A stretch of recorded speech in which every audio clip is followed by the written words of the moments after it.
If I could just start my own business and work for myself, it always turns out okay. Just keep moving yourself forward. Navigate your way through life with the intention of saying, as long as I'm moving that way, whatever it looks like, I don't care. You know what I mean? That's where I want to go. So if I could just make 100 grand, I'll consider I've made it in life. Like, stuff's going to happen. You can't, fall down. You can't play victim to it or anything like that. Just get back up and keep. The only choice you have is to go forward. He just doesn't give up. Like, he figured out how to master money and all of that just as life. You know what I mean?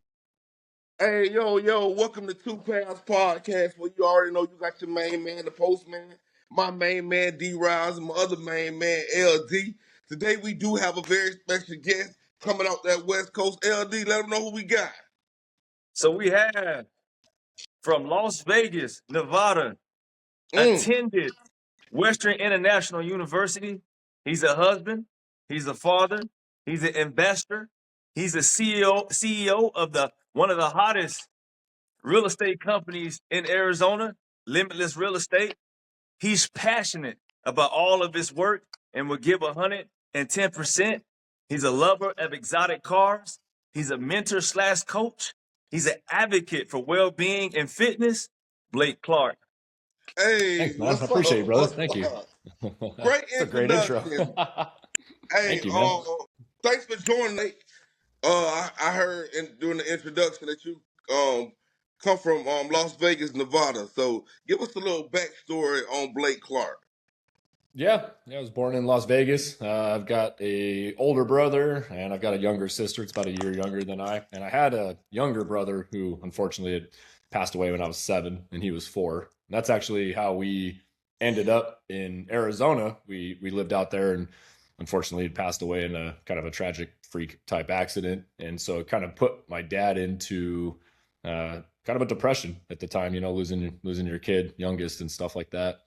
And so we had lost everything, lost our house, lost everything. I remember my dad loaded up everything we had. I still remember he put it out front, had a little yard sale, sold everything we had to get a little bit of money together, got a U-Haul, just loaded up whatever we had left. And then we came out to Arizona because my mom had a kind of mutual connection friend out here that had worked. And so they said, if you guys come out, well, I take that back. My mom was already out here doing a little bit of work, trying to make some money in the meantime while my dad was at home taking care of us. And then my dad just showed up out here with us, didn't even tell my mom he was coming, loaded everything up in the U-Haul because we lost our house, And so where my mom was working, they said, you guys can just stay here. There's an office building down in downtown Phoenix there on Bethany Home Road. And so we lived in the back of that office for probably about 3 to 4 weeks, nothing too crazy, till my dad was able to land a job doing construction out here. And then we got a rental property out in South Phoenix, and we didn't know South Phoenix was South Phoenix when we got here because it was just where we ended up at. A little bit of a rough part of town, but it's what we could afford at the time. So Blake, for the viewers and Demetrius and Cameron, can you kind of explain what South Phoenix is? South Phoenix, very kind of the Larry's laughing. The hood. It's the hood. The hood, man. It's just the hood. South Phoenix is the hood. Yeah, like Baseline and 35th Avenue area, Baseline Central area. So a lot of gang activity there at that time, kind of run down the hood. Yeah. And so, we ended up there and we're like, what the hell? We had 2 cars stolen in an 8-month period and they weren't even nice cars. My mom had like I think at that time it was like an 89 Pontiac Grand Am or something like that. We woke up one morning. We had a little trailer we were renting right there. It's, the hood part. And so they had stolen it and lit it on fire. They found it the next morning out in the desert on fire. And then my dad ended up getting a little Buick, like a Buick LeSabre. I think it was like a 93, 94. And 8 months later, that got stolen with 2 of our neighbors' cars. They found it a week later, crashed up in the desert. And then I think the final straw was my sister and I were on a swim team at that time over off 19th Avenue and Baseline. And we were there on Saturday morning on a swim meet and a gang shootout popped off in the parking lot Saturday morning with all the families there. Gang members started shooting at each other. My mom and dad were like, we got to get out of here. This is not a good part of town to live in. And so he was doing a little bit of construction and dirt work. That was what I used to do with him too when I was younger, but did some construction and dirt work. Found a place out in a little tiny town called Maricopa. It's a lot bigger now, but when I lived out there, the middle school, elementary, and high school was all on one piece of property. We were a 2A school, super small. First time my parents took me out there, I remember I was about, at that time, 10 years old-ish. And I remember people were riding horses through town, like downtown. I was like, where the hell is this? Like from Vegas to South For Phoenix real. to that in like a 2 year period, you know? And so we got a little trailer, little single wide trailer. It's like 900 square foot for four of us to live in at that time. My sister, me, my mom, and my dad. And then that's where I stayed at until I graduated high school, basically. So How was that transition, Blake, coming from Las Vegas to South Phoenix? How did that affect you mentally? it was just I don't know. I don't play the victim card and all of that. Just was life. You know what I mean? Just the way I look at it, my dad did what he could do. Stuff happened and Okay. brother passed away and stuff like that. And I think he did the best he could with the tools he had at that time. I look back at my childhood and I'm not like, oh, poor me, I had a horrible child. My parents loved me. They took care of me. You know what I mean? It's not like my parents were major drug addicts at that time or beat me or anything. I mean, they cared about me. It's just we just didn't have any money. We poor, and we just Right. kind of moved from place to place to place. Um, didn't have a whole lot of anything. I remember my dad, and I think that's the one thing about my parents. My dad was a hard-working guy. I'm talking, wore a little cowboy hat, smoked some cigarettes, and 4 o'clock in the morning. I still remember this. I'm 40 years old. I was 41 here in a couple weeks. And I still have this image in my brain of like 4 o'clock in the morning. He had this old diesel pickup and you'd hear it start up and I'd wake up and I'd look out my window. It's pitch black and you just see this cigarette cherry going back and forth in the dark as he's like loading his tools up and putting them in his pickup Yes, truck sir. and going to work. 6, 7 o'clock at night, he'd come home, hear the old diesel clattering, pulling into the yard. You know what I mean? And so he's always been a hard working dude. I think that's where I got my work ethic from. My dad's never been one, even today. I've just talked to him yesterday. I'm like, what are you doing? He's like, I'm building a hole for one of his friends. My dad's in his mid 70s now. He's like, yeah, I'm outside building a whole little shop and a shack. And I'm just like, he just doesn't slow down. So I got the work ethic from him. He just never really figured out how to master money, how to make it work for him. So Mm. it's always that weird people that I think are poor or don't have money to being lazy. And that could be true in some ways, but with him, that wasn't the case. He was a hardworking guy, just really bad with friggin' money, and it landed us in some tough spots as a kid. So Mm. Hey Blake, Mm. hearing what you just spoke about with your dad, right? Um, yeah. Sometimes like as males, as fathers, and I'm pretty sure, all of us are fathers on here. Um, hmm and then when you go through tragedy that's real close, and that was that is one of the close situations. Like when you lose somebody Yeah. close to you, it could be your wife, it could be your brother, sister, mother.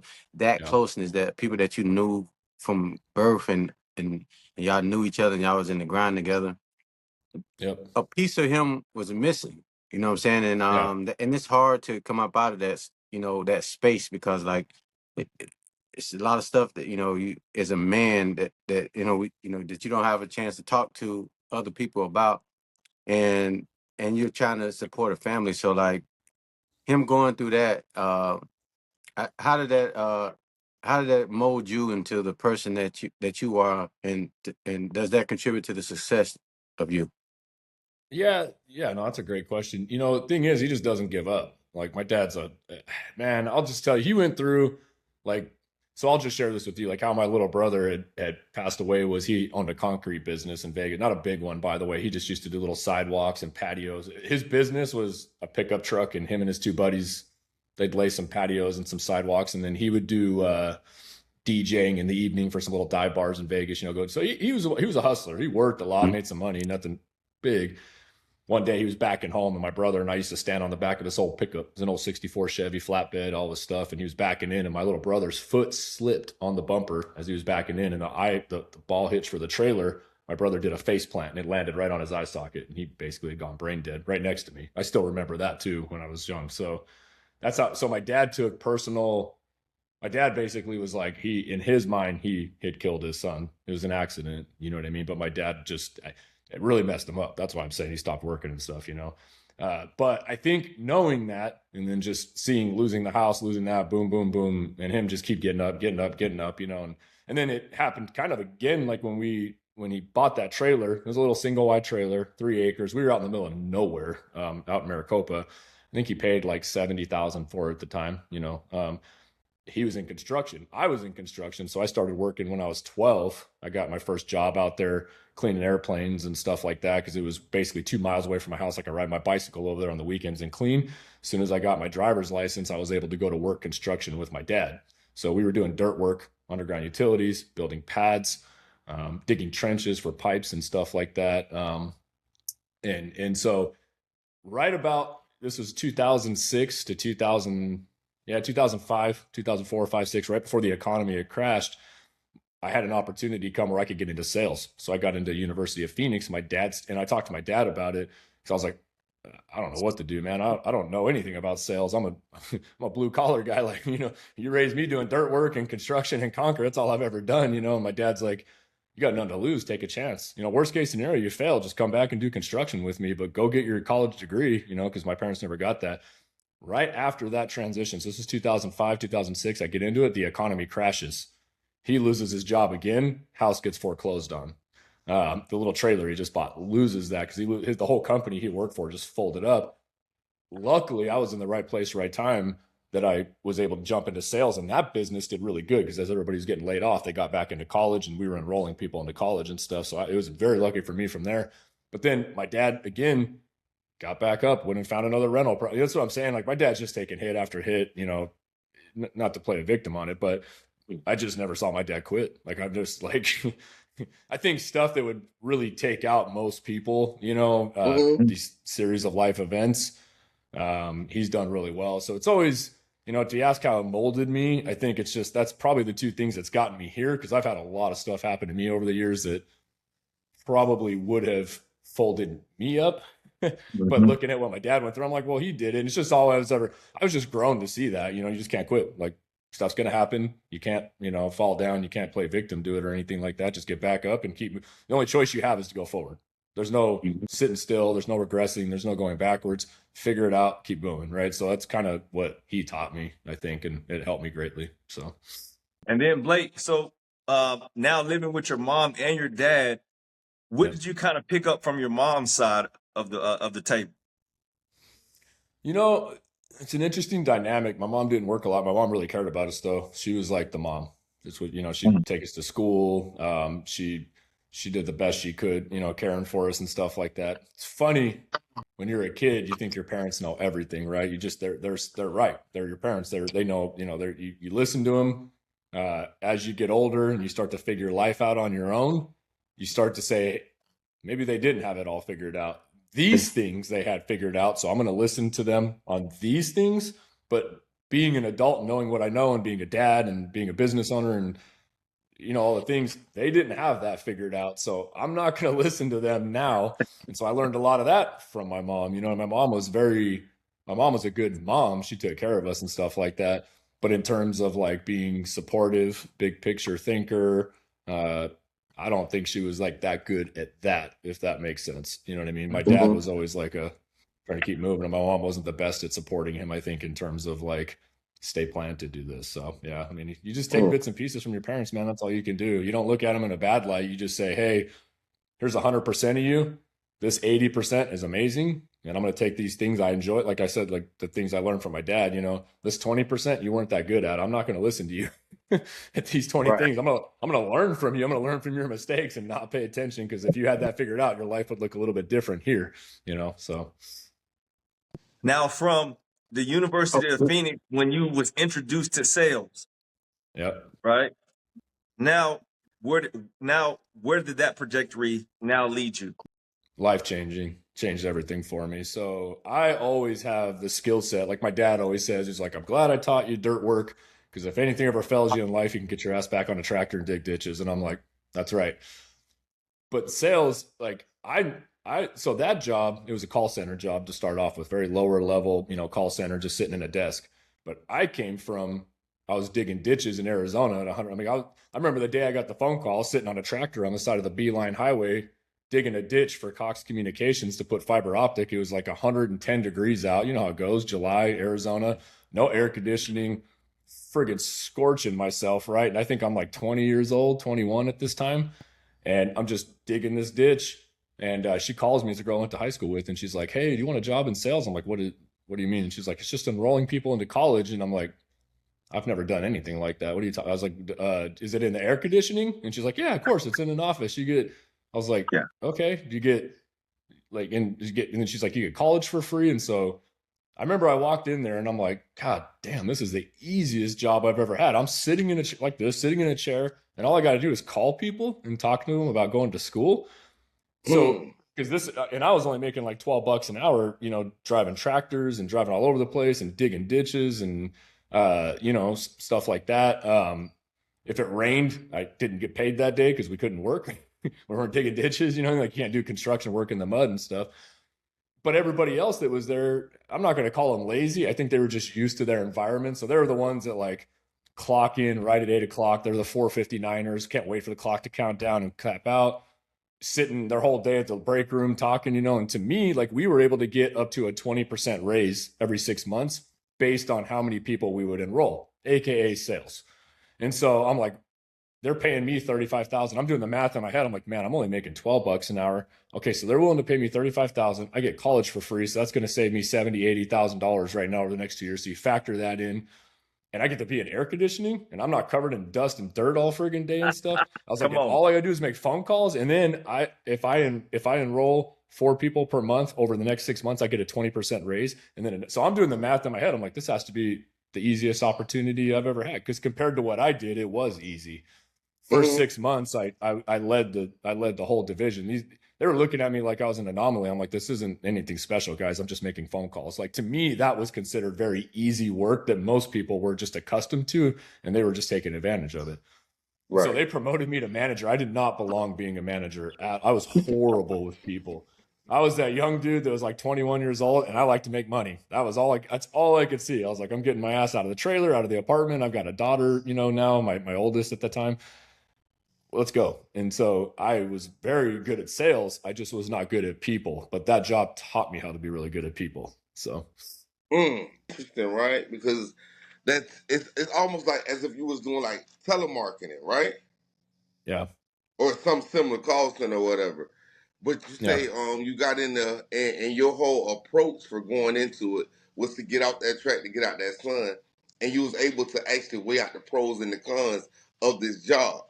So you yeah, go in with something that seems like you told Larry, you had a life changing experience when your dad told you, hey, go ahead, go to school. Worst case scenario, you come back and get on this track. yep, From there, yep. it's been forward progress for you, right? So what happens now when you become manager? Taking that sales job helped you in today's world and what you're doing now. Man, it was an evolution because at that time, like I said, I was horrible with people, right? So this is a two-part learning experience in good ways. First start, number one, it just taught me a ton in sales. You know what I mean? You learn the psychology between people.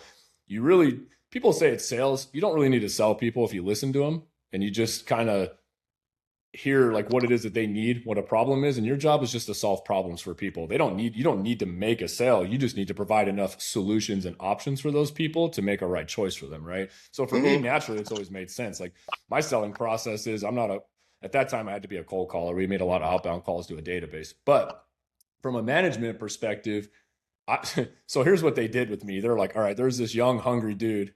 Here's what we're going to do. We're going to promote you to manager. And there was this lady that had a very underperforming team. She was super nice lady, just no accountability, no drive, no work ethic, right? So her whole team was a bottom performing team there. So he said, we're going to take you and we want you to turn this entire team around and just teach them to do what you do. Well, I'm motivated by money. I'm not motivated by anything else. I'm just trying to make big paychecks, right? Mm-hmm. So I go into this underperforming team, and they're kind of in shock. They're like, "Man, they just fired our friend. She was a friend, right? She was our manager, but she was our friend." And I said, here's what we're gonna do. You guys are gonna make this many calls, boom, boom, boom. And if they didn't, like, this is what I'm talking about. That's why I suck with people. I fired like half of them right away. I was like, you're gonna make these calls, you're gonna show up on time, boom, boom, boom, fired out the door. And then I called all my buddies that were in construction, and I was like, hey, you guys want an opportunity? Come work with me.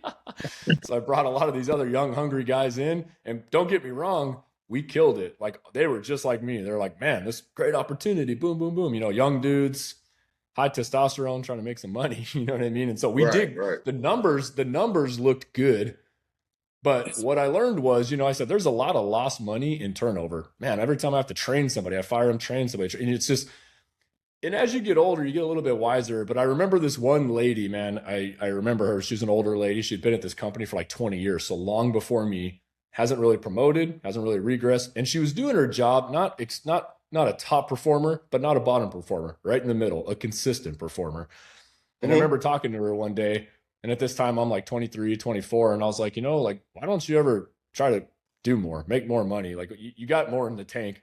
And she's like, I don't care about money. And I'm like, what the hell? What are you doing here at this company? Like, what do you mean you don't care about money? And she was like, I just care about making a difference and like for the company and being just recognized. And I'm like, that's it. Like to me, I'm like, at that time, I'm like, what do you mean you're in sales? Like, you don't care about money? And she's like, no, I just want to feel like I make a difference, and I just want to be, recognized for my difference. That's it. She didn't. It's true. She didn't care about money. Like I said, she wasn't a low performer, and she wasn't a high. She was right in the middle. But when you think about that, you're like, well, there's value in that in people. That not everybody has to be number one at everything. If you look at the long run of what she contributed to that company, say over the 10 years she'd been there, 15 years, she made that company a lot of money, and she was very consistent. You know what I mean? That conversation changed me because I started looking at people a little bit different. I'm like, maybe I don't need to make everybody a number one. Maybe, because there's different players on the team. You know what I mean? You got the captain, the dude that's like me, who's like, let's go, boom, boom, boom, high hitter.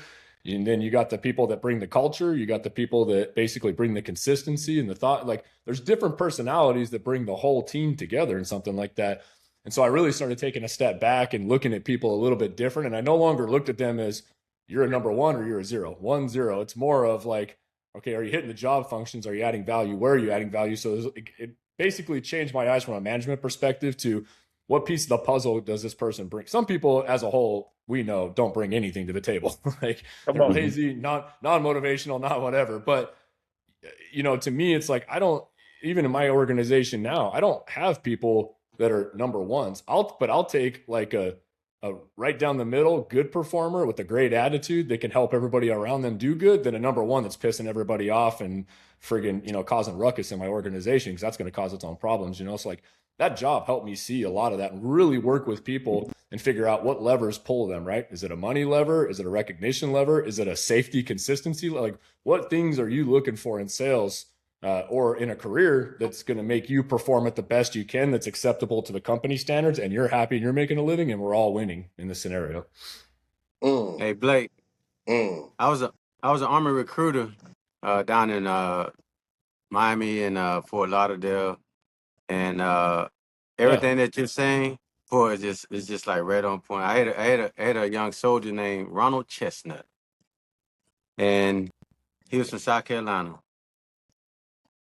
He was no salesman. He really wanted to, be back in the Army, but he had so much charisma. He brought life to the station, you know what I'm saying? And Yep. and he couldn't recruit, you know what I'm saying? But he was just good people, and he was good for everybody. Everybody wanted him, you can tell that he was around. So I developed little things for him to, About the culture. I developed little things for him to do, and I really kind of helped him out in a sense, because it's almost like we needed him just as much as he needed us, and for us to make it work. I don't care if the mission didn't get complete, and he was the reason, because he didn't put his share. I eat that, because, and I tell my first, my boss was like, no, I got that. I take all that heat for him, because like what he, we're lifelong friends to this day. You know what I'm saying? And because it's just like being good people, because in that sales, it's a dog eat dog world. What have you done for me lately? 25 phone calls, 8 contacts, one appointment. Get me my money. Got it. You know what I'm saying? Every day You got hustle, it. you know what I'm saying? All day, every day. And it's like, some people ain't built for that, you know what I mean? And it's like, it's a real vicious cycle. But they bring We gotta value know in how to their own take care of ways. people. Yeah. Yeah. Absolutely. Hey, hey Blake. So now the transition, right? So now you figured out sales, or you started sales, and then now you get promoted to manager. But I know that you are married, and then you do have kids, right? And now I know that you own your own company. I'll let you get into that later. But now, how did that transition from now management now into your life take root? Yeah, so that's a whole nother funny transitional moment. So this company had 10,000 people, and within 5 years, my team was ranked number 3 out of 10,000 people. We did really, really well. Super proud of them. 2000, I want to say this was like 12 time frame. A government regulation came out at the time and said, because we used to get paid based off enrollments into school. Well, how people were enrolled into school was they use student loans, federal Stafford student loans and whatever. Well, the government came out and said, okay, all you for-profit colleges, so it was like University of Phoenix, a bunch of other companies, you can no longer pay your enrollment advisors based on student outcomes or like enrollments. So in other words, they said, no matter how many sales you make, you can't give them bonuses for their sales anymore, because the assumption was, I didn't see this, but I could see it maybe happening, was that enrollment advisors were telling potential students anything that they wanted to hear just to get a sale. So for example, hey, if you enroll into and you get a bachelor's degree, you're for sure going to make $150,000 a year. Well, we can't guarantee that. We know lots of people today that have degrees that don't do crap with them. You know what I mean? It's two parts of the ingredient. You got the degree, but it takes a work ethic and you doing something with it. But so the government said, no more of this. No more paying your enrollment advisors based on how many sales they do. Well, the whole company was literally built on sales. So you imagine, I'm in sales, I know LD, like imagine if every time they make a sale, like you don't get paid for that though. Well, you're like, well, why am I going to make a bunch of sales if I'm not getting paid, That's what happened to the company. So, of course, you have all these people that had high salaries, 10,000 employees, and then all of a sudden they're like, wait a minute. So you're telling me moving forward, no matter how much more I do, I go above and beyond, I can't get paid for that? And government's like, yeah. So as a company, there was like a 1 year window where it was like a gray area. We were like, we don't know what to do. Well, you had a bunch of people, naturally, I don't agree with it. I mean, it's not in my DNA, but some people are like, all right, if I'm not getting paid on this anymore, I'm just going to slow down. I'm not going to work as hard if I'm not getting paid for this. So salary stayed here, company income came down here. So what happens? I get a call. I think this was 2011-ish, maybe time frame. I get a call from HR and they're like, we need you to come in. And I'm like, that's never good when HR calls you. And they're like, and I think I was like at that time, like 25, maybe somewhere around 26. Yeah, 26. Had my son at this point, not my youngest daughter, but I had my oldest and my young, and my wife and I were just gotten married. And they said, we need you. This is before Thanksgiving, mind you. This was like November. I still remember first week of November. We need you to lay off these 500 people today at like 26-year-old old. And I'm like, guys, Thanksgiving is like a week away. Christmas is right around the corner. I'm 26 years old. You want me to fire 500 people? And they're like, yeah. And I'm like, why? And they're like, because companies just not making profit and their salaries this. But the crazy part is that some of those people that they were having me lay off because they were making like a 6-figure salary, they were still performing. Like they were still showing, even though they knew they weren't going to keep getting bonuses, they were still showing up for the company and working. But they didn't care because they were like, doesn't matter. Their income's here and we need to shave this many incomes. I didn't think that was right. I'm like, I could name 20 more people that aren't doing anything out here that should be, keep these people, get rid. They're like, well, they're only making 50. They're making 100. So get rid of them. And I'm like, this 100's still making you guys money. You don't understand, So, man, that sucked. I remember going in the room and it was like me and 2 other managers and we had to let 500 families know before a holiday season. That was my first like introduction to like cutthroat in corporate America. You know what I mean? Because it went from like a good time making money to like, hey, dude, you just got to deliver bad news to 500. And I had some experience with what that felt like. You know what I mean? My parents losing and us not having a lot. And I'm like, God, man, felt horrible. I remember I came home and talked to my wife. I'm like, that, man, I just remember for like 2 weeks that messed me up. I was like, I just couldn't feel. Some people deserved it. Some people, I'm like, I get you're lazy. You're not doing crap. Like you just honestly haven't earned your seat. But man, like a good quarter of those people were hard work. They still were showing up every day, putting in the effort. They got cut solely because they were making a certain income that they had earned and deserved. And were still earning, by the way, even though they knew they wouldn't keep getting, the company didn't care. They're like, you just fit into this box because your number's here. So we let those people go. And I remember that. And we went through like 2 or 3 rounds of that going into the next year. And I just was like, I had already started having my foot out the door and was looking at other business opportunities. I started doing some e-commerce sales at that time. Like basically I was going to junkyards and I'd find old wrecked Chevy trucks and I'd take the mirrors off of them, like the little power mirrors or the turn signals on the old Chevy Tahoes and stuff. I clean them up. I'd buy them at a junkyard for $100 and I put them on eBay and sell them for like $300 to $400. So that was my side hustle. I started in my mind. I was like, you know what? I'm probably going to get cut here in the next year or two because if they're cutting people based on salary, I see the writing on the wall here, and like, you can never be too safe. You know what I mean? And, so I remember one day my team, was just trying to keep morale up. And I was like, I'll tell you what, whoever makes the most outbound calls today, talks to the most people today, lunch is on me. I'll take you out. And HR monitored my email and I got a call into HR and it was my turn. And they're like, hey, we have to let you go. And I'm like, why? They're like, because you had a competition. You incentivized your people and we're not allowed to do that. So I said, what do you mean I incent? And mind you, we're the third highest producing team out of 10,000 employees. I said, what do you mean I incentivize my people? They're like, well, you know the rules. Like because of this new government regulation, we can't pay our people off student outcomes. I was like, I'm not paying anybody on any student outcomes, guys. What are you talking about? And they're like, yeah, but you told your people if, they made a certain amount of outbound calls, you're going to take them to lunch and I was like, that's on me. That's out of my own pocket. I'm just trying to keep morale high on our team, And they're like, doesn't matter. That's considered an incentive. And they fired me for that after 7 years of being a top performing guy, Oh, And wow. I remember I looked at my wife and I was like, I'm done with ever working for anybody again. Like I will figure out how to never have my paycheck in the hands of other people ever again. And it was scary. Like we had our daughter, we had my two older kids, she was still working there at the time. And then literally like a week or two after that, we found out she was pregnant with our youngest. And so at that point in time, I was doing my e-commerce sales, flipping stuff on eBay and Amazon. I literally got my CDL license the next day. I was like, I had a buddy who was driving semi trucks doing food delivery at night for like Arby's, KFC, Taco Bell. He's like, if you get your CDL, I'll get you a job. And I was like, oh, whatever, I do what I got to do. And they were paying like 60 or 70 grand. So yeah, when I got my CDL license, he ended up hiring me on. And so I was doing food delivery at night from 10 o'clock at night to like 6 or 7 in the morning. And then during the day, I was flipping stuff on eBay for a little while there just to kind of pay the bills. So smart dude, you got those CDLs that quick. Yeah, listen, I don't know how I did it. I mean, I don't know. Listen, like those are like you got a lot of transition going on there, and it keeps it's getting better and better and better and better, right? Because And it's going fast.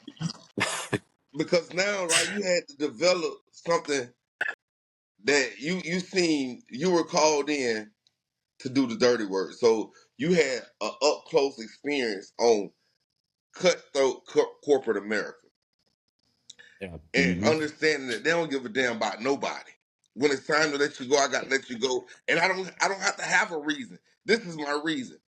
Then Right. then here you go, you get let go, but it kicked in, right? That business mindset that I got to take control of my income, or how I'm going to make money, or how I'm going to take care of my family, or whatever. I can't give this kind of power to nobody else, because when it's time, they can just say, you out of here.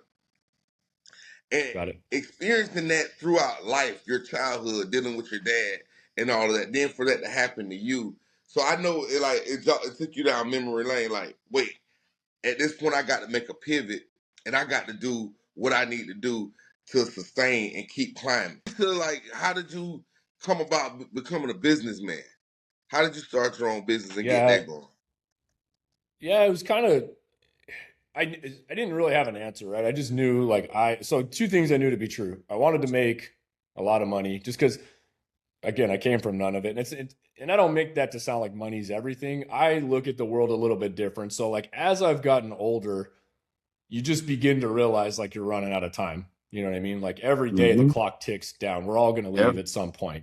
You better do it. So yeah. And one thing that always like stood out to me was, and everybody's reasoning is going to be completely different, right? Like there's no right or wrong answer. You have like a Gandhi who made a massive impact, or anybody that didn't make money, right? They made impacts in many other ways. But I look at it as, okay, I've got this race I'm running right now. How much can I experience and how far can I go with the time that I'm given, basically? And I don't know what the end game is going to be. I don't know. Like I remember I remember 2006, 2007, a post just came up on my Facebook and it was one of the memories. And it said, man, if I could just make 100 grand, I'll consider I made it in life. That was it. That was my goal. And I Mm-hmm. look at that and I laugh now because I'm like, God dang, man, like I've blown that out of the, I've come so far. Like, and so, you know, to answer your question, I did the food delivery thing. I had another friend at the time that was doing welding. And so we were making custom gates and doors for a very brief period of time. That was the business we were going to go into. We're like, hey, we're going to make custom security doors, pool fences. There's pretty good money in that. And I was selling the crap out of that. Like literally, I was on social media, marketing this stuff, you know. So I was flipping car parts on eBay at the time, flipping basically, you know, stuff like that, doing this, the truck driving at night to pay the bills. That was the base salary to cover the wages and stuff like that. Because at that time, my wife decided, we just had my daughter, and she decided she didn't want to go back to work. And I was like, that's fine. I'll pick up the slack. I'll work 2 or 3 jobs. I'll do whatever, you know, stay home with our daughter.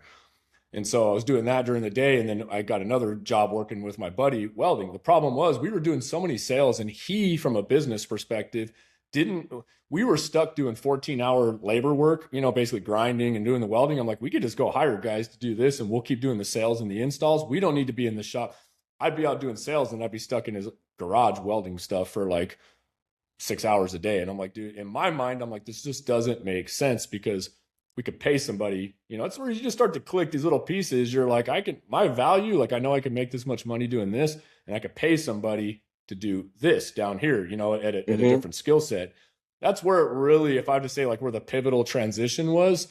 And then where it really broke for me was I had a product I was making for some pickup trucks. I had this idea. It was like a part because I was into lifted diesel trucks at that time and stuff. And I was like, man, I want to make these little emblems for this truck. And I remember I designed it. This is before like a little bit of like 3D CAD work was coming out. And I had a buddy that was good at it. I was like, dude, can you take this like little emblem and put a custom logo and this thing on there? And he did it for me. Didn't even have the product made yet. I just put a picture up. I was in all these Facebook groups back in the day. This would have been like 2014 timeframe, just to give you guys some reference. Mm-hmm. And this thing went wild. All these dudes in a Facebook group are like, damn, I need that. Like, where did you get that? This was just a concept in my mind. I'm like, dude, it's just a little plastic emblem that goes on a pickup truck. It looked like an original emblem. Did you get on a pickup truck? But I kind of custom made it a little bit. To give you guys some reference, there's like Duramax diesels, like Chevy, it says like Duramax. That's the engine and then the Allison transmission. That's right. And back in the day, we used to tune these things and then we would call them like Dirty Maxes because they blow black smoke everywhere. That's when the whole roll coal thing was going on. You guys know the whole thing, right? And so I said, you know, it'd be cool is if we had an emblem that looks original, but it says Dirty Max Allison instead of Duramax. So when you're far away, you look, you're like, it looks normal. And you're at a truck show and you're up close and you're like, damn, look at that thing. That's what the hell? How did they make that? It looks original. So I designed this on a CAD. I had a buddy of mine design it. Didn't even make a single product, just designed it. Put it in this Facebook group. I was like, yeah, I think I'm going to make these for my truck. And it just, I mean, this group had 20,000 people in it. Because at that time, that's before Instagram. It was like, everybody's on Facebook, you know, in the groups. Right. It was in this truck group. And everybody's like, damn, we need that. Make that. I'll buy some off you. And I'm like, doing the math. I'm like, okay. I found a dude over in China to friggin' make it for me. Because nobody in the US, like I couldn't find anybody that had like the technology, or there's like a shop and they're like, well, we'll CNC machine it out of billet, but you have to make 2,000 of them. It's going to cost you $80 a piece. And I'm like, I don't have that kind of money. Like, what the hell? I found a dude in China, like literally got kind of connected through another guy I knew that owned an import business. And anyways, long story short, worked my way through looking back, I'm like, I really don't know how the hell I figured that out, but I did. Like, I found a guy to make them for me. These little plastic pieces, dude, for like $2 to $3 a piece. And these guys in the forums were like, we'll give you 60, 70, $80 to buy these things. And in my mind, I'm like doing the math. I'm like, shit, man, that's a lot of money. Okay, let's make some of these. Came back, sold out. I made like 200 of these things and they were gone. My wife looked at me. I remember I put them up on a website and I had this little janky payment gateway. I think it was like PayPal. And I put them up and I was like, hey guys, I made a few of these up, you know, because you guys said you wanted them. Because I literally was only going to make these for my own personal pickup because I was like, these will look cool. Put them up on this Facebook group and they sold out in 30 minutes. I remember my wife sitting there. I was sitting at my desk in my office and I was like, I need your help like packaging these. She's like, what do you mean? She's like, how many did you sell? I was like, all of them. She's like, what? And she's like, she's a box. She's like, you sold 200 of those things? I was like, yeah. we did the math, like $5, $6, $7,000, and it only cost me like $1,000 to make all of them and ship them here. And my wife was like, "What the hell?" That right there like broke my brain even more into like online sales. I'm like, "Shit, man, this is the game." And then I just started designing little emblems and stuff like that for different guys like Cummins and Fords and Dodges. And yeah, after a while there, man, we had up to like 800 products within like a 2 to 3 year period. Damn. I started making money, but the problem was that I didn't have a retirement anymore. That was the one thing that, I was in my mid to late 20s, and I was like, my wife and I were like, yeah, we're making decent money and I was still working, doing these other side hustles and jobs and now selling these products. I quit doing the welding business because I was just like, this is not making me any money. And my friend didn't want to, hire anybody. And I was like, this is just stuck on a circle. It's going to be me and him welding cells. Well, there's no linear path to growth to making money doing this, So we left that and replaced that with doing some emblem stuff. And so we did that. Yeah, we got up to like 800 products. But the problem is like, as we were making a pretty good living, I remember that December, my wife came in, I was laying down and she was doing our taxes at that time. We were still pretty small. And so she was the one running our QuickBooks account.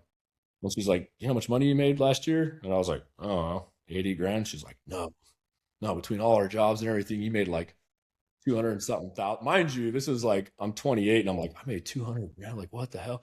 I just remember laying in bed. I'm like, holy shit. Like, I think I figured it out. You know what I mean? Like, yeah. But we didn't need retirement. We were like, we didn't have a 401k. When you left corporate America, that was the one downside. You lose what you think is safe, right? They tell you got to get a 401k, you got to invest in stocks. We didn't have that. So I'm like, great, what are we going to do when we retire? I'm like in my 20s, So I got my real estate license because I was like, well, everybody I know that makes money or like has money, they're involved in real estate. I didn't have a clear idea of like I just knew. I'm like, well, everybody I know that makes a shit ton of money, they've got real estate. They own houses, they own buildings, they flip properties. That's as I entered into that business, it was never to sell houses for anybody.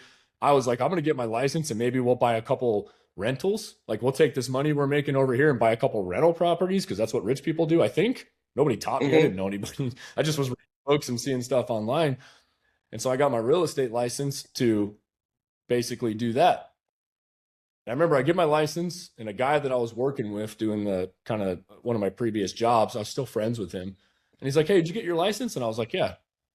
And he was like, I think we're going to sell our house. And I was like, "Okay, I don't know what the hell I'm doing." I literally didn't know what I was doing. I was like, just had my license like fresh off the gate, 2 weeks. And I put his house up for sale. And I think I made on that thing, it was like $6,000 or $8,000. And I was like, holy crap. Like, dude, I'm like, I'm selling it. Now my mind's like, I'm selling these little pieces of plastic for like $40. You know how many things I got to sell to make $5,000? I could sell one of these. Game over at that point. I was like, all right, same process, same thing. Right. I know. And from there, that's how I made the transition into real estate. I took all of the marketing that I learned about hustling online, right? So I was already making videos, taking pictures of products, writing descriptions, making eBay listings, making Amazon listings, hitting Facebook groups, taking videos of my product. I did all of that. And I just said, I could just do this with houses. And back in 2015, nobody was doing any video work with houses, right? Now it's common. You guys see it. Every realtor around there's doing videos. I was one of the OGs that was doing this back in the day because that's how I'd sell products. I'd take a little product, I'd put on a little turntable, I'd get my cell phone, I'd show it spinning. You guys know the whole drill, like put it up for sale.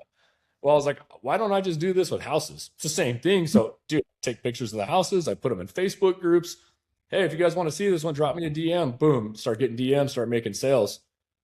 And out of nowhere, dude, it just within 3 years, so 2015, 16, by 2018, I was one of the top 1% sales reps in Arizona for real estate sales, just because I was better at marketing the product. And then from there, it was just like game. That was like my first. That was like where I was like, okay, I know I've got something here in real estate. I didn't know what it was going to look like, but I was like, this is it. Like, whatever I'm going to do in terms of like big career move, I'm staying right here because the money's good here, and then I could build out from here now. So it's just vehicle to vehicle to vehicle is how I figured out the sales process to arrive on something I was really passionate about. And I like real estate because I make people a lot of money too. People hire me I buy low, tell them how to fix it, sell it, profit, boom, boom, boom. I mean, to me, it's just, dude, it's like I play Monopoly every day for a living now. That's what I do, and it's a lot of fun. So, Man, that's big. That's big. That's big. So at this time, now you're transitioning into real estate, right? Now, what is your internal story that you're telling to yourself at this point in your life? for me, at that point, it was like, so it was two things. I'm going to be honest with you. Number one thing that you mess up on is you give a poor kid some money, he's gonna go out and buy some toys. And that was the thing. That's where like I didn't ever buy my first brand new pick. I always drove like old used cars and stuff like that. You know what I mean? I never had the money to buy a nice vehicle. Bought my first brand new vehicle Father's Day of 2018. Did the whole shebang, man. Lifted it up, big shiny wheels, all that stuff, made that thing look good. I've always fixed up old cars because it's what I can afford, so did a little bit of that. But then the other part of it was like, it was, man, it was, if I had to tell you, like, I remember back in those days, I had a chip on my shoulder to prove something, and I don't really know what it was. I think it was more to myself, but it was like, I was competitive. Like, I got into the business, I was like, all right, if I could do this in like 2-3 years, I think I could put myself on the map, like really. And I can't say it was like a money thing per se. Like, I mean, I was making money and that was the thing. But I think for me at that point, I was caring about the trophies more. Like, I have my office, I have a whole wall full of trophies. All I cared about, I was like, prove everybody wrong. First place, number one, award, top sales, boom, boom, boom. So from 2018 to probably 21, 22, that's all I cared about was being number one. It wasn't even like the money would come with it. I just wanted to be recognized as being one of the best, I could care less about that now, but I think I had to go through that phase of like proving myself, right? And I think at some point we all go through that, right? It's an age thing. You get a little bit older and you're like, I've already proved myself. I don't give a shit. Like, as long as I'm making money and my family's taking care of, I'm good. But at that point, getting the trophies and the awards and the recognition, I think was like, and in some ways it wasn't right, right? But for me, it was like, I just wanted the praise. I wanted some kind of validation or confirmation that I did something with my life more than just living in a trailer back in the day. You know what I mean? I was like, no, like I pulled myself out of that. And this is how you show that is by all the awards I've got. Right. So look at me type stuff. And it served me. It served me in a very period of my life. It got me to that level, but then it also got me in trouble after a while. Like, I had to like started, you start showing up wrong for people. You know what I mean? You start having the wrong intentions when all you want is recognition, praise, award. You want people to see you. Enough people are going to see you, it's going to cause problems for you, right? Starts causing problems in your relationships and all that stuff. So, but that was a phase in my life that like I had to go through to get to that. But yeah, I got so busy. And I remember I was like, I told my wife about it too. I was like, part of the transition when I left corporate America, I felt so bad that I got let go, like for my team, because we were real tight. And I felt like I did something wrong. You know what I mean? So I remember when I started my own business, I was like, nobody's going to work with me anymore. Cause I don't want to jeopardize their careers. I don't like, it's just me. I'm responsible for me. No employees, no nothing. It's all me. And so I remember I got real busy. 2018, I was slammed that year. And my wife's like, I was 7 days a week, sun up to sun down. I'm doing like 20, 30 sales, doing my own paperwork, my own everything. My wife's like, you need to go hire somebody to get help. And I was like, hell no, nobody's working with me. I don't ever want to deal with something happening to me and them being out of a job or anything again. I had that like kind of, fear from getting let go from my corporate job just for performing and stuff. And then she met a lady at Cheer. This lady got a real estate license. She's from California, just moved to Arizona. And then my daughter was in Cheer. My wife met her and she's like, you're going to come work for my husband. And I remember this lady shows up in my house. My wife's like, yeah, her daughter's Cheer together. She wants to work with you. I was like, hell no, absolutely not.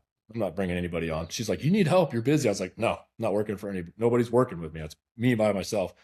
That lady bugged me for like a week or two. My wife's like, just hire the lady. You need help. She's going to help you show houses. And so that was the first singular, like pivotal moment that started my team that led to me opening a whole brokerage. And where I'm at today was that one lady hiring back into real estate in like 2018. So. Man, that's big. So yeah, even with that happening, right? All the different transitions that you have went through, what advice is it that you could tell to someone that's going through the things you have been through, or to your younger self from today's perspective? just keep going. I mean, here's the thing, nothing's permanent, right? Like, I think that if there, I think we all on this call can agree, if you were to look back at your life 5 years ago, 10 years ago, how many things have happened between now and then? And we're all still sitting on this call and we're all still alive. We're all still breathing. We're all okay. There's things that have happened in my life that I would, I'm sure at the moment I was like, this is it. I'm done. Life's over. I'm cooked. You know what I mean? And one thing's for sure, right? If you quit, you are done. That's the fact. Like you're not giving yourself an opportunity. But worst case scenario, if something happens and you choose to get up and say, well, I don't know what this is going to look like, but I do know I'm going to go in that direction. I'm going to keep moving forward. Well, one thing's for sure, you're going to find success. It may not be in a day. It may not be in a month. It may not even be in a year. But if you keep moving in that direction and you keep doing stuff, opportunities are going to find you. You just never know. Like, all of these little opportunities that found me were just because it's not like I woke up one day and I was like, I plan on doing this. I just took it from step to step to step to step. And before you know it, you're like, oh, this came up. Oh, let me try this. This works. And you just navigate your way through life with the intention of saying, as long as I'm moving that way, whatever it looks like, I don't care. You know what I mean? That's where I want to go. So, I just tell everybody, like, you always see people go through like really hard times. And like, for me, I kind of laugh because I don't really share my story with a lot of people. I'm like, guys, I know what hard times are. Trust me. And I don't mean that from a victim perspective, but what I want to tell them is like, it always turns out okay. Just keep moving yourself forward. Like, I know you can't see it right now. Like, I deal with a lot of people, unfortunately, like in my business, that are going through like divorce. And so I have to sell their houses and families are getting torn apart. And it's a really, really unfortunate situation. It sucks. It's hard. You know what I mean? Because you're like, you build half your life with kids and family and stuff. And you're like, what do I do now? What's my life good? Like, you literally feel like your life is over. You're like, I have to start over and I'm 40. So I have these conversations with people. I just had it yesterday at lunch with a friend of mine. Guy's been married 20 years, 3 kids, and unfortunately going through a divorce, and he's turning 50. And he's like, man, I got to rebuild. And I'm like, dude, one thing's for sure. You're rebuilding now with more knowledge and experience than you had when you're in your 20s, dude. You're going to get everything back within a matter of, you'd be surprised. Like, yes, I know it took you 20 years to get 20 to 30 to get to here, but now you're starting here with all of the knowledge and experience. You're going to go, dude. And you've got way more connection. Like, I think people just really undervalue the power of like, just get your ass back up and go. You don't feel like it, but put one foot in front of the other and keep moving. You're going to be okay. You're going to be okay. Okay. That's true. Hey, so Blake, I remember when I used to live in Cortina. Yeah. This was a long time ago, right? I'm dating it. And I used to see this Infinity with the old Infinity, the 08. I didn't know you then. But all I would see is this car that was wrapped. Wow. And I knew that this guy was a realtor, right? But I didn't know the guy who drove the car. And I would always see this car every day at the gym, right? LA Fitness, which later turned into Esporter, right? But I didn't know you, right? Yeah. But I knew that this guy, he's in sales, so he's staying in shape, keeping his mind right, right? So when did you introduce fitness into your life? Oh man, this is going to be your typical breakup story. So my older 2 kids' moms. So I was always like in high school, a beanpole. I was tall. I'm 6. You guys laughing. I was 6'4", super skinny, like you see my son, Larry, at the gym, he's a little beanpole. He's tall, just skinny. You know what I mean? That was me. I could eat whatever I want and not put on weight.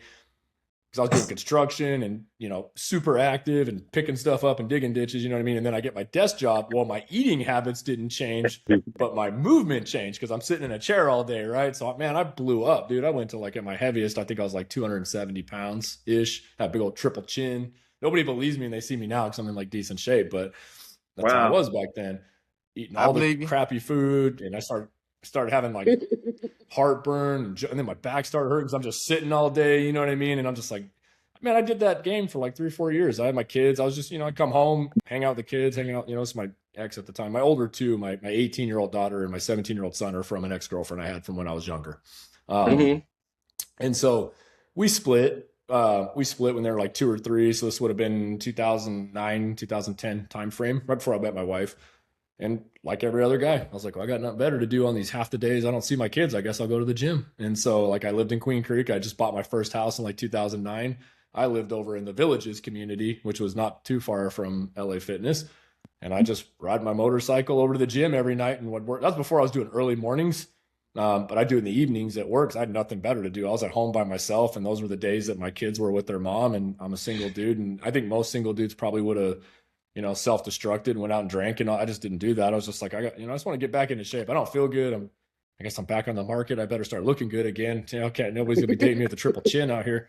And so I went to the gym and just gave up soda. Yeah, gave up soda. You know what I mean? Started eating a little better. I didn't really know what I was doing, but I felt good. I go to the gym and I was, go home at night and you're like, all right, now I got nothing better to do but to go to bed and get up in the morning and make money. So I was very structured.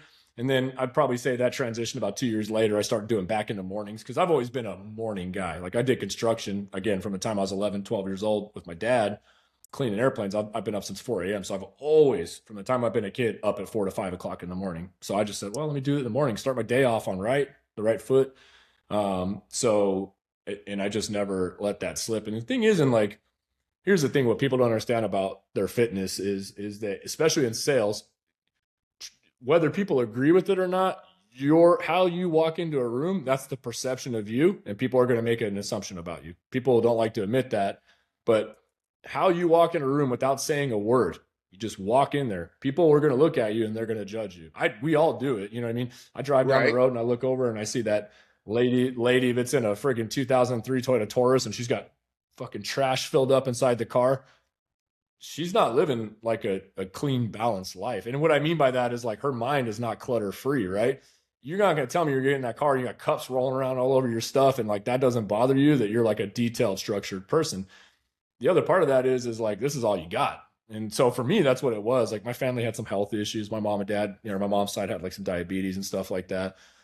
And I can tell you, like, when you feel good about yourself, and it's not, oh, I'm 170 pounds. It's like when you can look in that mirror and you're like, I look pretty good. You know what I mean? Like for me, my goal is as I get older, I want to age a little bit better. You know what I mean? Yeah.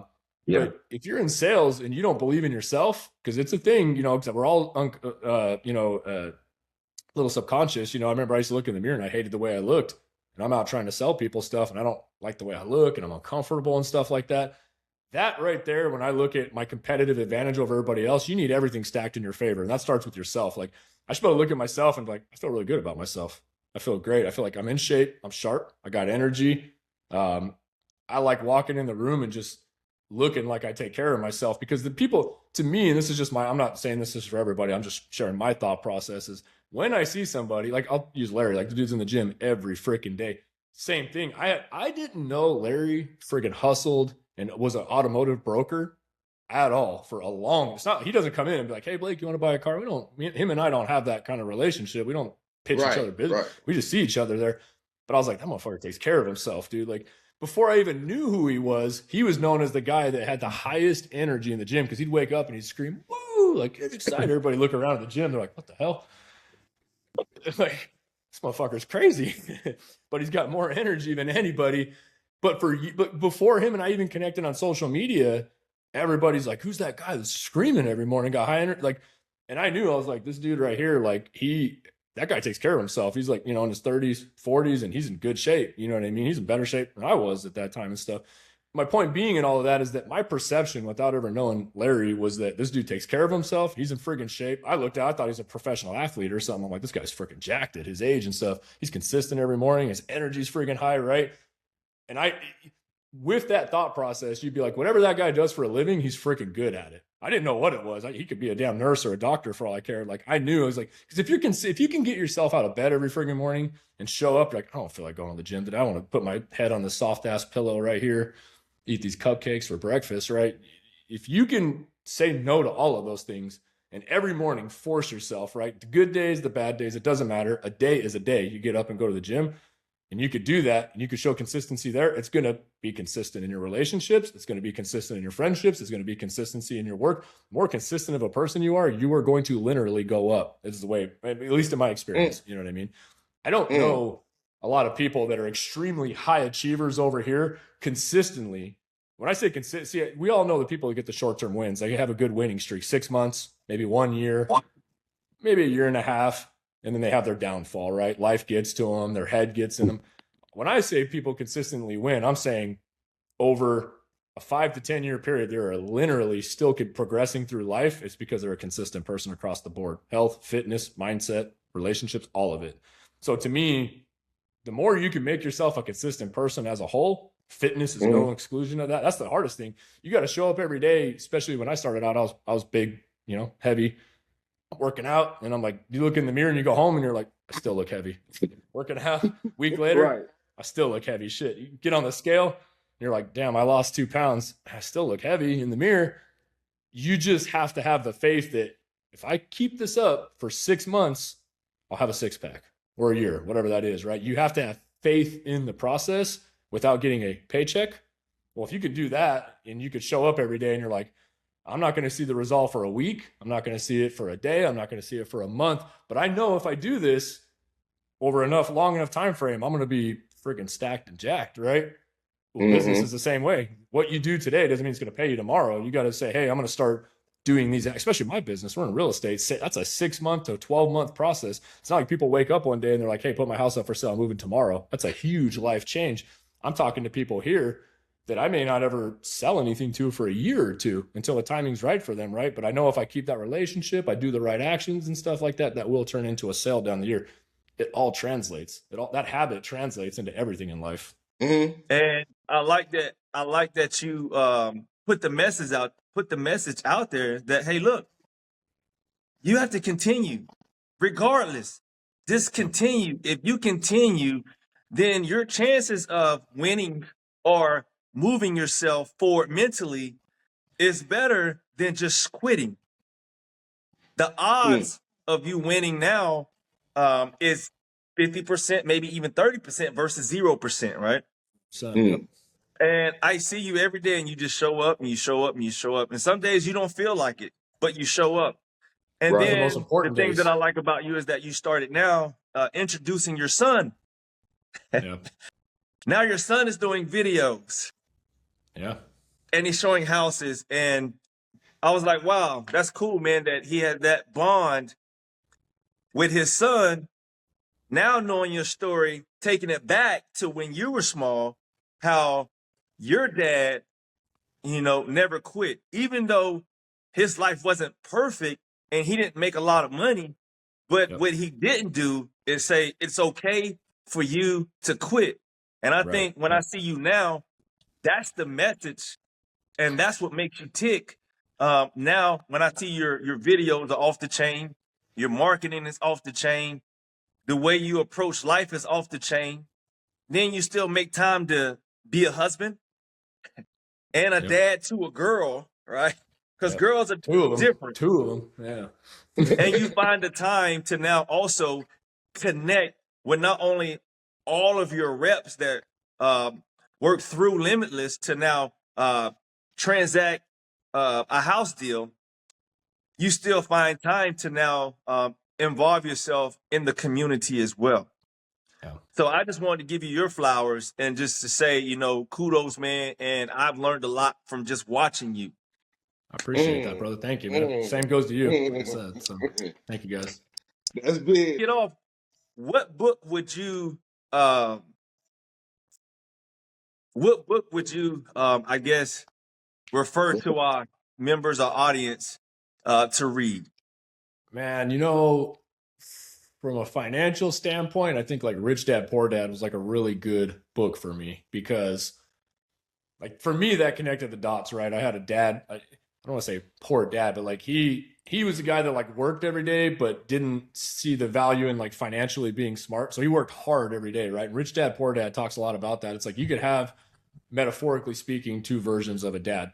There's other people that taught me financial literacy, right? I started paying attention. I'm like, what's this guy doing here? And the thing I love about like where people get really complex with life is they think that they have to take away 100% of everybody. I like you or I don't like you. Everybody has their good traits and their bad traits. And if you could shift your perspective and say, there's things I'm not good at, but believe me, I've messed up a lot. Like with my son, it's going to be the same thing. He's going to look at me and say, hey, my dad was really good at these things. I'm going to take that and run with it. And by the way, he made these mistakes, or like, there's probably ways I didn't show up in the way I should have for them in some ways. He's going to say, I want to take that and be better for my kids when that comes, right? That's the whole point. And so like the really cool thing about like Rich Dad Poor Dad when you read that is from a reflection standpoint is you can take value from both. Hardworking, great skills, committed, dedicated dad, financially smart, driven, maybe not as good on the interpersonal skills, and you can take both and you can mix them together and learn how to have the best of both worlds, right? And so for me, like that book was really really good. Yeah, and then As a Man Thinketh too is a really good one. That's an older book. It's it really just helps you self reflect into why it is you do what you do. So I think not a lot of people are self aware. They get so stuck in going the motions, or they see all of us online. Oh, I see what Larry does. I need to do it. Larry. I see what, like, no, you need to ask yourself, why are you doing what you're doing? If you don't even understand why you do what you're like, what are you working towards? Okay, why? What are you doing? Why? Right? Everybody's path's different, right? I tell my agents all of that. I'm like, listen, they all see me and they're like, I like to have nice this. I said, you guys have no idea what sacrifice that came with. That's a price that not a lot of people are willing to pay or can pay. Right? I almost lost my wife and I almost gone through a divorce because I was working so friggin' much sometimes. You know what I mean? That you know, the amount of stress that comes with that. Then when you go home every night and you got the weight of 70 people on your back, if they're having personal problems, they can't pay their bills, and you're like, I gotta, you know, it's a pressure not a lot of people can take. And so like you have to ask yourself why. You know, and I could tell you the thing I've came to is it's not always money. Like, yeah, we go to work every day. I get up and I trade an hour of my life for a paycheck. Of course, I want to make that hour worth as much money. I'm not meant to sell an hour of my life to go sit behind a desk and somebody says, here, I look at it this way. If I'm on my deathbed and somebody says, hey, do you wish you had more hours? And I'm like, yeah, well, was it only worth $18 to give away an hour? Oh shit, no, man. I'm like, if I am going to trade an hour of my life, I better be worth $200, $500, $1,000. You know what I mean? Like, cause we got the hourglass, man, and it's valuable. And if there's one thing I learned as I got older, I'm like, holy crap, man, this thing's going fast. Like in your 20s and 30s, you're like, I got all the time in the world. Something clicks, you hit 35, 40, you're like, oh shit, I'm halfway there. Damn. Now I'm going the other way. Now time's really counting down. You just start to value it a little bit better. And so for me, if I'm taking a step out of my house to go out in the world and go work, and I got to take it away from my kids, and I'm taking 1 hour from my family that they get to spend with me, I want it to be worth as much money as possible. But that can't be my only why, right? Because at the end of the day, I've got everything I need. I can have nice, you know, I can have a nice house. I can make a living and not be homeless now. But there's a reason I keep going. I like to build. I like to create. Opportunity. And for me personally, it's just, how far can I take this? I don't know. I don't even like putting a limit on myself anymore, because that's why I call it limitless, by the way. It's because when I told myself before, man, if I could just make 100 grand, that would have been my stop point. Guess what? The version you guys see of me wouldn't have existed. I would have been done when I was 28 years old, 27, when I figured out how to hustle my way to 100K. And same thing in my company. I was like, man, if I could just start my own business and work for myself. Well, I did that. Now I got 70 people working for me that all earn a living because of me. And that feels good. I'm like, man, that's really cool to see other people just at a different phase in life now. You know what I mean? It's cool to see other people do well, and you have a hand in that, a part in that, you know? So you have to ask yourself, why am I doing every day I get up to do something? Why? And that book will have you answer that question a lot, right? It's a really deep reflection book. And I think if you can find purpose in what it is you're doing, then you'll probably be better at what you're doing. You'll have a reason behind it, and you're not just going through the motions. So get excited. Get excited. Hey, thanks, Blake, man. Great spending this time with you. Great conversation. We look forward to doing this again sometime. Appreciate you guys having me. So yeah, man, because your story gets, anytime as we continue, it gets more and more interesting, man. And you know what I'm saying? Glad to see the different pivots in your life and turning points that you went through, and how you made the right transitions in the right moments for the right reasons. And again, thank you for joining us, man. Great having you.